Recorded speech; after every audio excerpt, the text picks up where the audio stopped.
Gloire à notre Dieu, notre Père céleste, dans le Christ Jésus, notre Seigneur, qui est sur toutes choses, Dieu béni éternellement. Amen.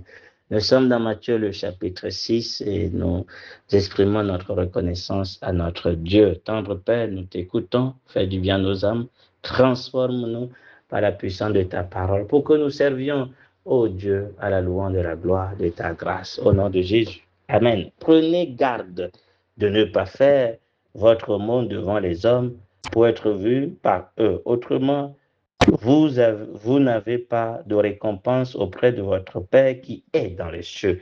Quand donc tu fais le monde, ne fais pas sonner la trompette devant toi comme font les hypocrites dans les synagogues et dans les rues pour être glorifiés par les hommes. En vérité, je vous dis, ils ont déjà leur récompense. Mais toi, quand tu fais le monde, que ta main gauche ne sache pas ce que fait ta droite, en sorte que ton aumône soit faite dans le secret. Et ton Père qui voit dans le secret te récompensera. Et quand tu pries, ne sois pas comme les hypocrites, car ils aiment à prier en se tenant debout dans la synagogue, au coin des rues, en sorte qu'ils soient vus des hommes. En vérité, je vous dis, ils ont déjà leur récompense. Mais toi, quand tu pries, entre dans ta chambre et ayant fermé ta porte, prie ton Père qui demeure dans le secret, et ton Père qui voit dans le secret te récompensera. Et quand vous priez, n'usez pas de vaines redites comme ceux des nations, car ils s'imaginent qu'ils seront exaucés en parlant beaucoup. Ne leur ressemblez donc pas, car votre Père sait de quoi vous avez besoin, ayant avant que vous le lui demandiez. Voici donc, vous donc priez ainsi. Notre Père qui est dans les cieux, que ton nom soit sanctifié, que ton règne vienne, que ta volonté soit faite comme dans le ciel, aussi sur la terre. Donne-nous aujourd'hui le pain qu'il nous faut. Remets-nous nos dettes comme nous aussi nous remettons à nos débiteurs. Donc pardonne nos offenses comme nous aussi nous pardonnons à ceux qui nous ont offensés. Et ne nous induis pas en tentation, mais délivre-nous du mal. Car si vous pardonnez aux hommes leurs fautes, votre Père céleste vous pardonnera aussi à vous. Mais si vous ne pardonnez pas aux hommes leurs fautes, votre Père ne vous pardonnera pas non plus vos fautes. Et quand vous jeûnez, ne prenez pas comme les hypocrites un air morne, car ils donnent à leur visage un air défait, en sorte qu'ils paraissent aux hommes qu'ils jeûnent. En vérité, je vous dis, ils ont déjà leur récompense. Mais toi, quand tu jeûnes, oins ta tête, lave ton visage, en sorte qu'ils ne paraissent pas aux hommes que tu jeûnes, mais à ton Père qui demeure dans le secret. Et ton Père qui voit dans le secret te récompensera. Nous nous arrêtons d'abord là pour parler de deux, trois points importants. Le premier, c'est donc le lieu secret. Le Père qui voit dans le secret. Le Père qui demeure dans le secret.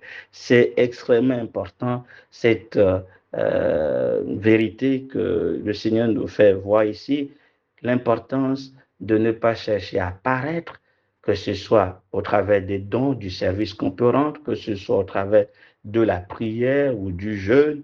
Il veut que ce soit quelque chose qui reste entre lui et nous. Le secret.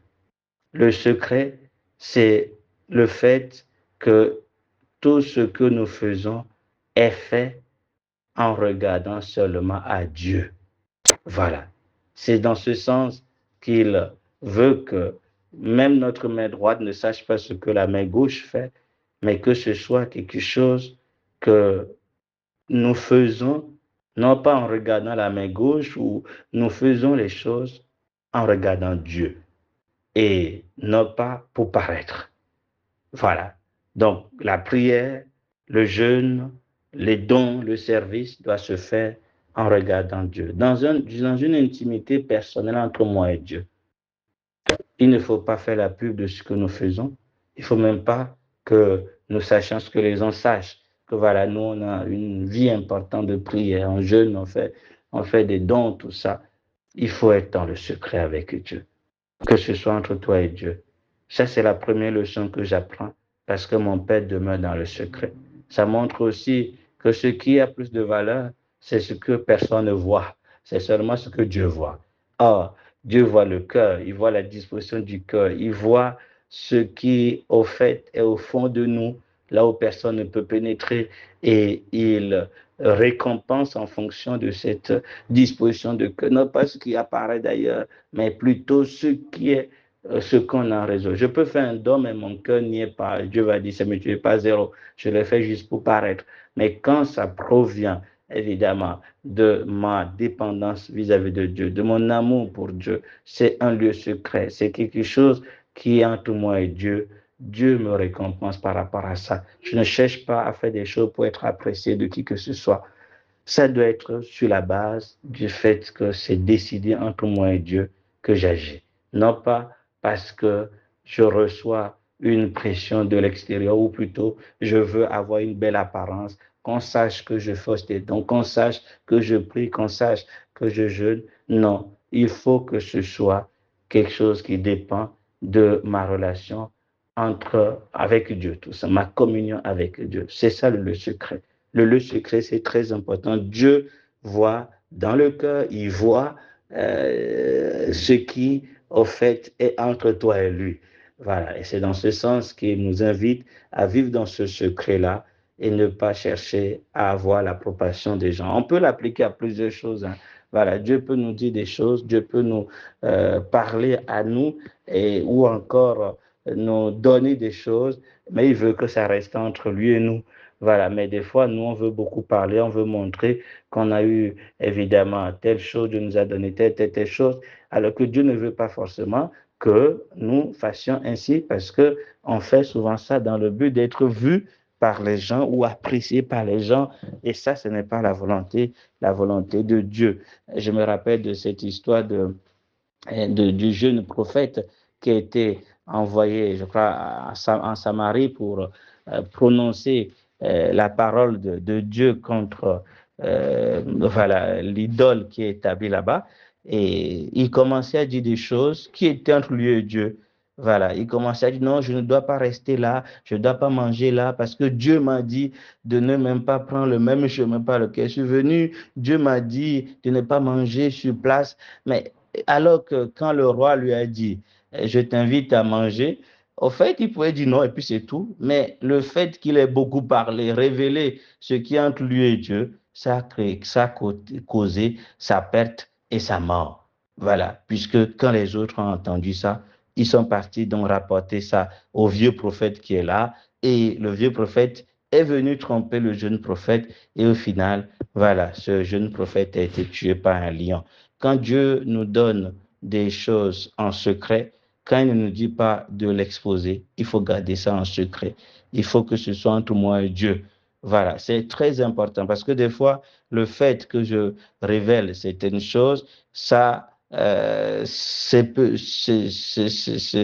probablement une manière de se faire voir, une manière de montrer que Dieu voilà, m'a dit telle chose, alors que Dieu dit, ben, c'est entre moi et toi, voilà, c'est un projet entre moi et toi, c'est quelque chose d'intime entre nous, il faut que ça reste ainsi. C'est à Dieu de nous dire de faire telle chose, de révéler telle chose, mais tant que ce n'est pas le cas, restons dans le secret avec Dieu, c'est là où nous aurons la vraie récompense. Ne faisons pas les choses comme il dit, hein, voilà, pour paraître, ou de façon hypocrite. Hypocrite, c'est que je fais des choses que je montre une facette de ce que je ne suis pas. Voilà, et il parle de la prière ici. Ils aiment, les hypocrites qui aiment prier, voilà, pour être vus. Mais pourquoi ils parlent d'hypocrisie? Parce que c'est juste pour être vus. Leur vie réelle dans l'intimité, dans le secret avec Dieu, n'est pas caractérisée par la prière, n'est pas caractérisée par la dépendance vis-à-vis de Dieu. Mais quand ils sont dans le public, ils montrent que au fait, ils sont dépendants, ils prient, ils adorent, alors que dans leur secret, il n'y a pas cette vie d'adoration, cette vie de dépendance vis-à-vis de Dieu. Et c'est ça, voilà. Donc, c'est ce que Dieu dit, mais ils ont leur récompense. Ils sont hypocrites. Ils sont hypocrites parce que leur bouche proclame des choses au dehors pour être appréciées, mais dans leur cœur, dans leur lieu secret, avec moi, il n'y en a rien. Il n'y a pas au fait la vérité de la dépendance vis-à-vis de moi, de l'adoration. Nous devons ne jamais faire des choses à l'extérieur qui ne reflètent pas ce que nous sommes dans le secret avec Dieu. Voilà. Et donc, c'est de l'hypocrisie que de prier pour être vu, alors que dans le secret, il n'y a pas cette vie de prière, de dépendance. La prière, c'est ça, c'est de dépendre de Dieu, mais nous voyons aussi qu'il y a la louange, l'adoration qu'on apporte à notre Père qui est dans les cieux, dans la prière. Et donc, que ce soit voilà, je vais encore y revenir, mais c'est important de préciser que le secret, c'est déjà ce que nous faisons entre nous et Dieu. Et c'est ce qui est récompensé. Voilà. Mais quand on fait des choses, voilà, de façon hypocrite, qui ne reflètent pas ce que nous sommes en réalité, mais on l'affiche au dehors, pour Dieu, c'est donc quelque chose qui n'a aucune valeur. Et deuxième chose sur laquelle je voulais insister, c'est cette extraordinaire prière qui nous est laissée et qui est remplie d'instructions extraordinaires. On peut passer des temps pour l'étudier, mais je vais donc survoler. La première chose, c'est qu'il nous dit, c'est comme il révèle la relation qui est entre nous et Dieu et qui, en réalité, doit être la base de notre vie avec lui, notre communion avec lui, nos prières. Il dit, notre Père. D'ailleurs, il nous fait savoir de plusieurs manières le Père qui est dans les cieux, le Père qui est dans les cieux, c'est ce qu'il révèle ici de lui. Et le verset 8 nous dit, ne leur ressemblez donc pas, car votre Père sait de quoi vous avez besoin. C'est notre papa. Il faut l'avoir d'abord comme ton Père. S'il n'est pas ton Père, tu ne peux donc pas en réalité venir avec cette assurance du fait que ce que tu vas demander, ton Père le sait déjà. Voilà, ton Père t'aime, il devance même tes besoins, il discerne déjà même ce dont tu as besoin. S'adresser à lui en tant que notre Père. Voilà, c'est donc ce que Dieu, Jésus-Christ nous révèle, qu'en lui désormais nous avons un Père. Et donc comment il devient notre Père? C'est donc par la naissance que Dieu lui-même nous donne au travers de son Fils, ce que nous appelons, ce que la Bible appelle la nouvelle naissance. La foi en l'œuvre de Jésus nous donne le privilège de devenir enfant de Dieu et d'avoir Dieu pour Père. Et notre Père, il précise, il est dans les cieux. C'est quand même notre Père, mais il est au-dessus de tout.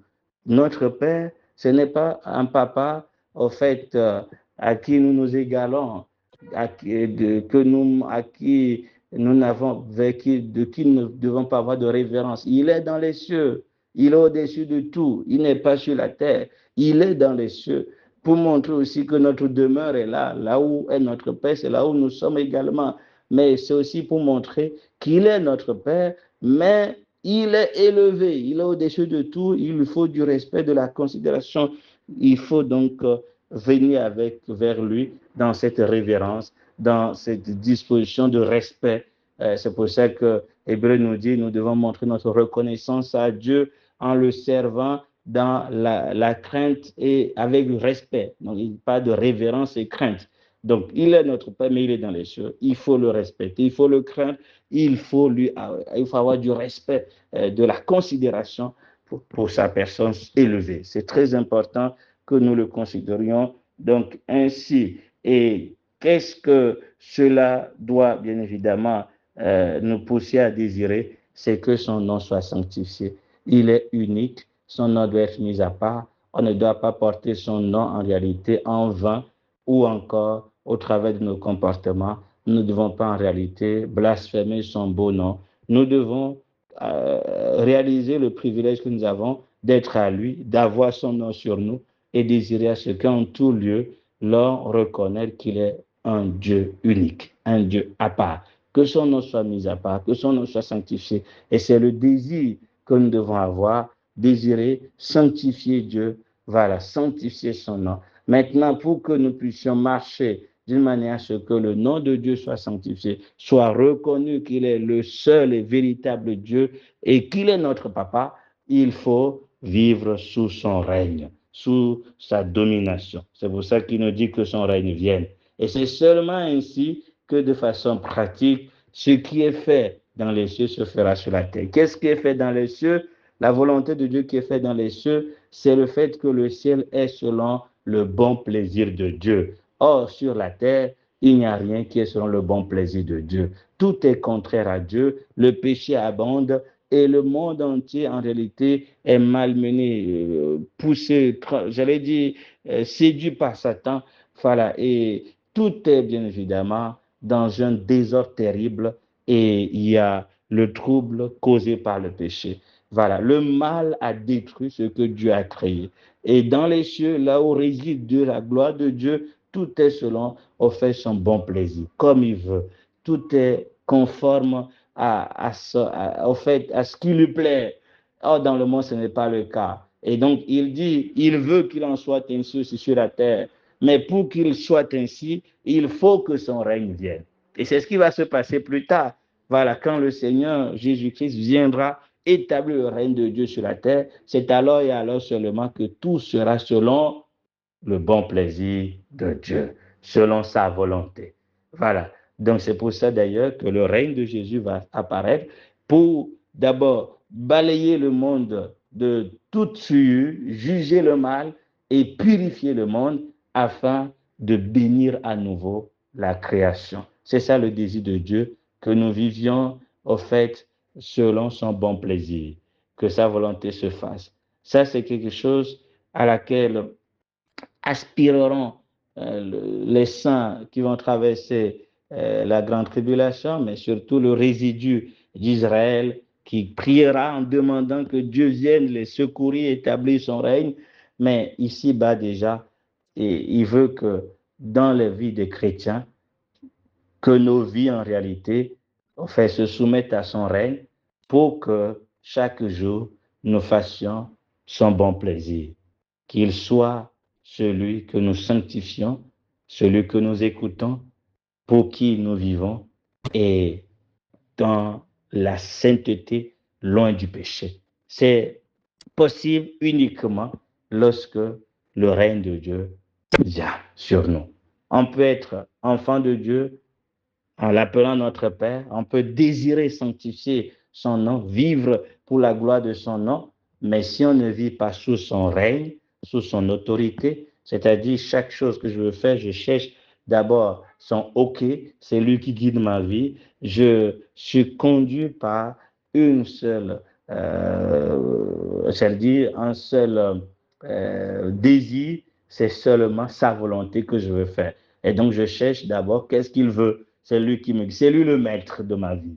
Voilà, je l'invoque comme mon Seigneur, je vis sous son règne, alors sa volonté se fera au travers de ma vie, par ma vie, dans ma vie, et je verrai donc bien évidemment sa gloire. Voilà, et il parle ensuite de l'importance de dépendre de lui chaque jour pour nos besoins et également de vivre dans le pardon, son amour qu'il nous donne en pardonnant nos fautes. Au fait, le verset 14 et 15 nous dit clairement que si on ne pardonne pas, Dieu ne nous pardonnera pas.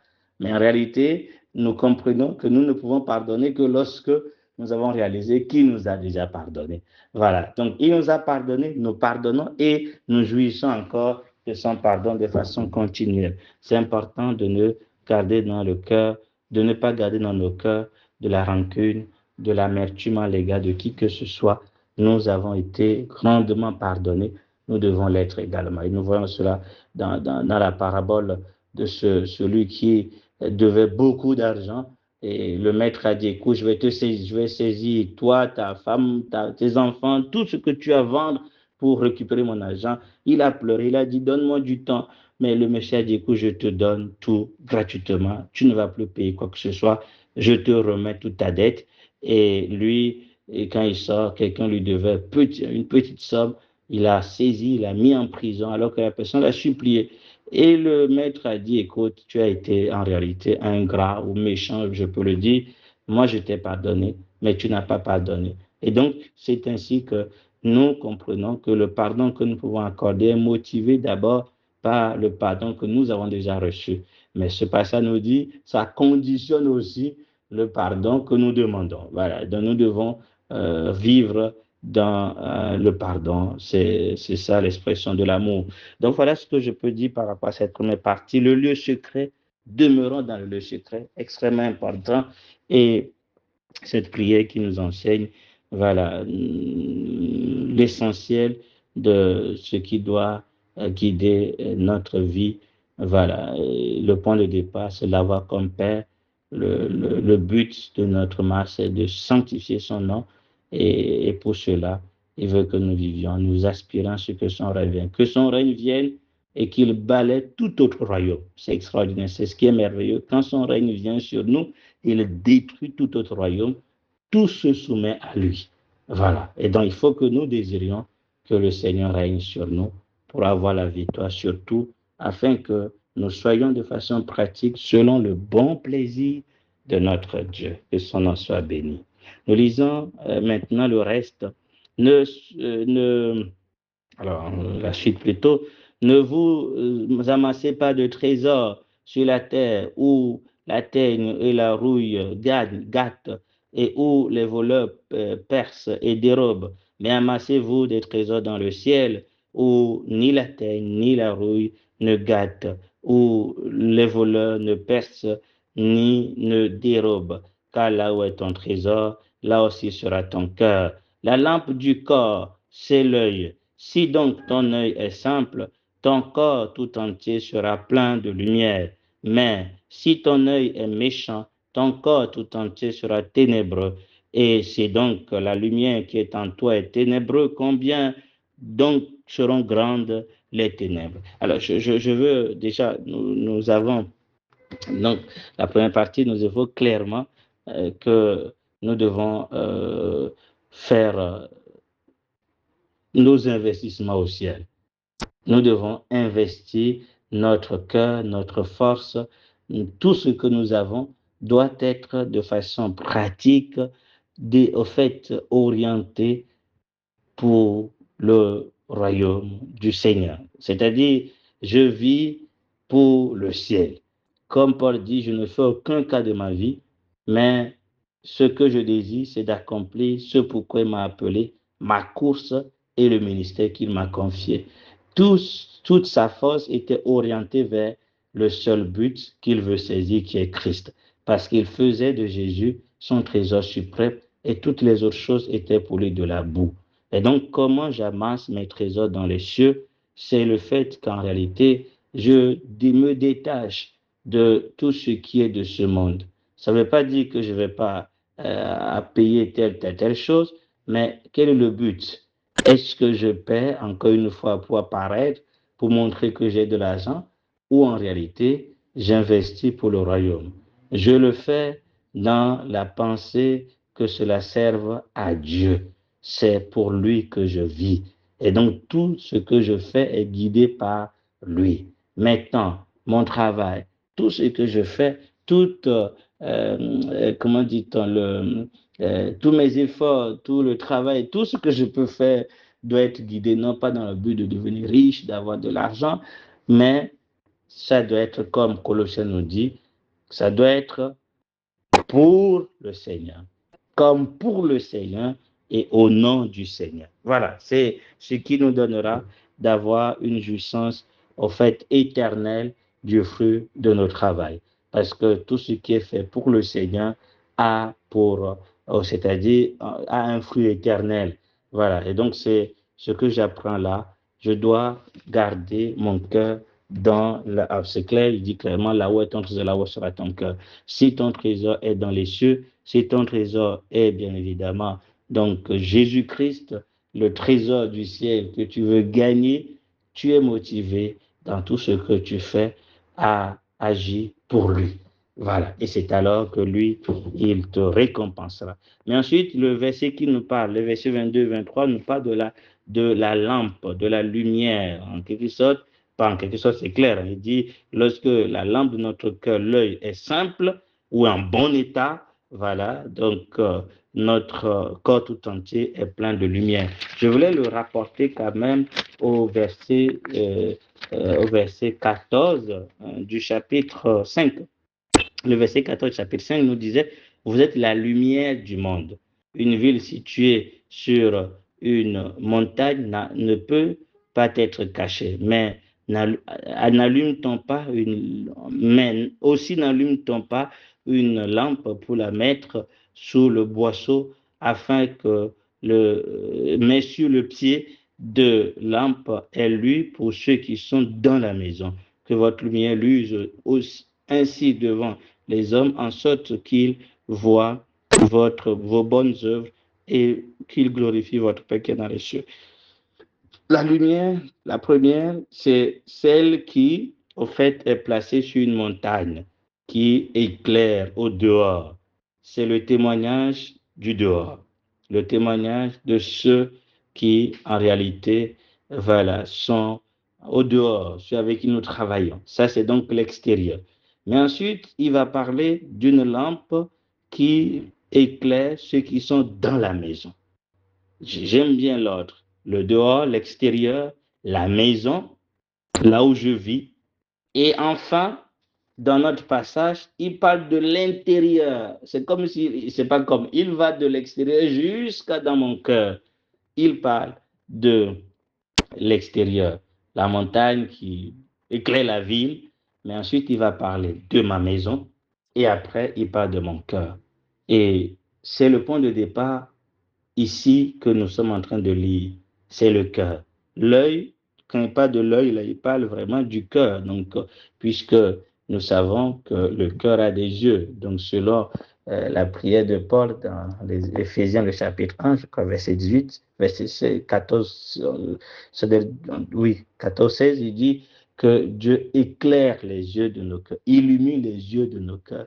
Lorsque notre cœur est simple ou en bon état, nous avions déjà parlé là-dessus, c'est le fait que nous contemplons Jésus tel qu'il est. Voilà, tel qu'il est. Lorsque nous n'avons pas la lumière claire, la révélation claire sur qui est Jésus, si nous disons pas qu'il est plus que tout, si nous avons une mauvaise conception de qui il est, lui qui est la lumière ne peut pas nous éclairer. Il ne peut pas, au fait, nous donner d'avoir sa vie et d'être libéré de tout ce qui peut, en réalité, ou tout ce qui domine sur nous, tout ce qui est ténèbres. C'est le cœur qui doit contempler. Comment je vois Jésus? Est-ce que j'ai discerné qui il est dans toute sa splendeur, sa gloire, qu'il est plus que tout? Hein? Dans Luc, je crois, il évoque voilà, le fait, en effet, qu'il était là, il est plus que Salomon, il est plus que Jonas, et malheureusement, voilà, ceux qui étaient avec lui ne discernaient pas tout ce qu'il est. Il dit, vous êtes méchants, malgré tout ce que je peux faire, vous considérez que cela ne suffit pas, il cherchait encore un autre signe. Jésus dit, mais vous êtes méchants, une génération méchante et perverse. Voilà, il leur montrera un seul signe, celui de Jonas. Lui, il est plus que Jonas, il est plus que Salomon, il est plus que tout, mais les yeux ne le contemplent pas comme tel. On méprise sa personne. Et il dit, si vous n'avez pas des yeux qui voient comme je suis, alors vous demeurez dans le noir. Vous ne pouvez pas contempler réellement. Vous ne verrez rien au final, quoi. Voilà. Donc la lumière, la révélation vient lorsque nous avons des yeux qui sont en bon état, des yeux qui voient Jésus tel qu'il est. Et c'est alors qu'il éclaire tout aspect de notre vie. Donc, s'il y a un aspect dans lequel nous ne contemplons pas Jésus, cet aspect est dans le noir. C'est-à-dire, si nos yeux ne sont pas sur Jésus, qu'est-ce qui se passe? Nous perdons la révélation, nous perdons la direction que Dieu veut que nous suivions, puisque nous ne contemplons pas Jésus. Hébreu nous dit, fixer les yeux, les regards sur Jésus-Christ pour marcher sans nous décourager. Donc, quand on n'a pas les regards sur Jésus, on sombre, on tombe comme Pierre dans la mer. On commence à plonger parce que nous perdons de vue Jésus-Christ, alors nous sommes dans le noir. Nous ne comprenons pas ce que nous traversons, nous ne comprenons pas les projets de Dieu pour nous et nous commençons à murmurer. Il y a des aspects on peut être dans la lumière et accepter Jésus-Christ, mais on peut encore avoir certaines parties de notre vie qui demeurent dans le noir, qui ne sont pas éclairées par la lumière de Dieu. Et pourquoi? Parce que nous refusons donc le regard du Seigneur, nous ne le regardons pas, nous ne le laissons pas, au fait, nous éclairer de sa lumière. Donc, l'œil du corps, c'est le cœur qui voit. Et si le cœur voit tel qu'il doit voir Jésus-Christ dans toute sa splendeur, nous sommes éclairés transformé de gloire en gloire en son image. Ainsi, tout notre corps est donc éclairé et nous serons, bien sûr, étant éclairés nous-mêmes, nous allons être la lumière dans notre maison et ensuite nous allons éclairer au dehors. Il faut comprendre ce principe. Si je n'apporte pas la paix, si je n'apporte pas la joie, l'amour, je n'apporte pas l'assurance, la consolation qu'il faut. Tout ce qui est contraire à Christ, c'est ténèbres. Donc, si je n'apporte pas Jésus-Christ dans ma maison, la paix qu'il faut, tout ce qu'il est, si ce n'est pas ce qui règne dans ma maison, le problème, ce n'est pas l'autre, c'est de voir l'œil de mon cœur. Est-ce que mon cœur contemple Jésus tel qu'il est?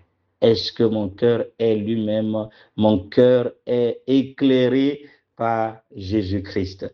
Voilà, si ce n'est pas le cas, je ne peux pas porter la lumière. Et au dehors, je ne vais même pas chercher à éclairer. En tout cas, je ne peux pas être une lumière. C'est-à-dire, là où je suis, si dans ma maison, là où je vis, on ne me reconnaît pas comme étant enfant de Dieu, ce n'est pas au dehors qu'on va me reconnaître. L'autorité du Seigneur ne peut pas m'être donnée donc au dehors, là où je travaille.